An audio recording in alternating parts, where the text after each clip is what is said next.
এবার বাবরি মসজিদ ইস্যুতে হুমায়ুনকে আগাম গ্রেপ্তারির নির্দেশ রাজ্যপালের। হঠাৎ কি হলো, কেন রাজ্যকে এত কড়া চিঠি দিলেন সিভি আনন্দ বোস? দেখুন, কিছুতেই বাগে আনা যাচ্ছে না হুমায়ুন কবিরকে। আক্রমণের ধার যেন আরো বেড়েই চলেছে।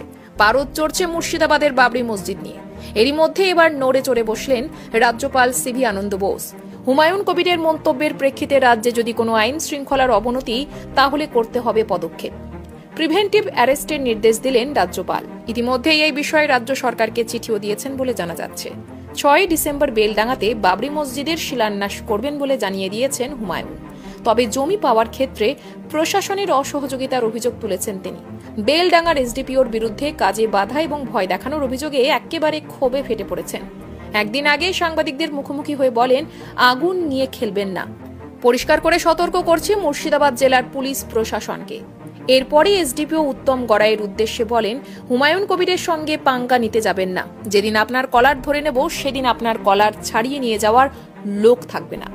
এখানে শেষ নয়, প্রশাসনের বিরুদ্ধে কার্যত চ্যালেঞ্জে ছুড়ে দিয়ে কর্তাদের আরএসএস এর দালাল বলেও কটাক্ষ করেন তিনি।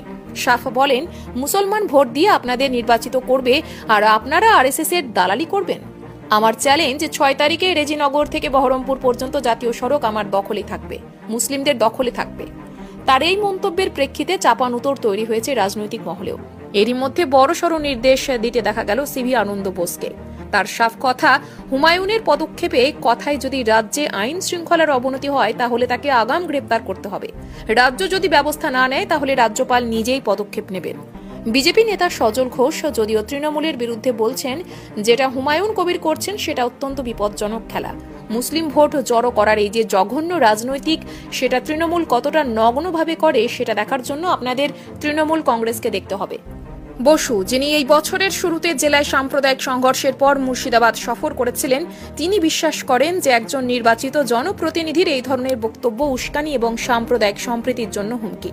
মুর্শিদাবাদ বারবার পরিদর্শনের পর বসু বুঝতে পেরেছিলেন যে জেলাটি অত্যন্ত সংবেদনশীল এবং যে কোনো উস্কানি প্রশাসনের জন্য চ্যালেঞ্জিং হতে পারে। সেখানে আইন শৃঙ্খলা বিঘ্নিত করার যে কোনো প্রচেষ্টা রোধ করতে কঠোর ব্যবস্থা নেওয়া উচিত।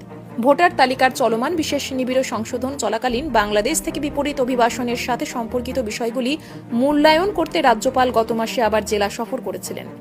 আধিকারিকের মতে, কবিরের ঘোষণায় বোস কড়া আপত্তি জানিয়েছিলেন এবং এর আগে দায়িত্ব জ্ঞানহীন মন্তব্যের জন্য বিধায়ককে তিরস্কার করেছিলেন। রাজ্যপাল বিধায়কের এই প্রচেষ্টাকে সংবিধানের অবমাননা, গণতন্ত্রের অবমাননা এবং বিচার বিভাগের অবমাননা ও বাংলার জনগণের অবমাননা হিসেবে দেখছেন।